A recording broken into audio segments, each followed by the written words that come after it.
माँ जी, मैंने ना प्रेम के लिए वट सावित्री का व्रत रखा है, तो चाची जी बस मुझे ये कह रही थी कि ये बात ना मैं किसी को ना बताऊं।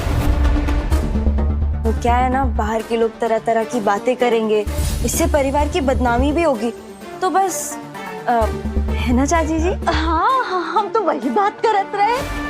और वैसे भी जीजी, हम तो पीठ पीछे भी घर के लोगों की बुराई नहीं करत है। तो मुझे पता है मालिनी।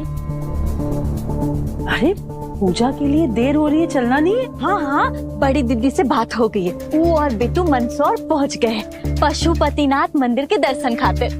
अरे चुया, आजा बिटिया, कितना देर करेगी और आजा। आंटी, आपने प्रेम को देखा है? पूरे घर में ढूंढ लिया, कहीं नहीं दिखाई दे रहा। गए हो अपने दोस्तों से, और तू का उसकी घरवाली है जो इतनी पूछ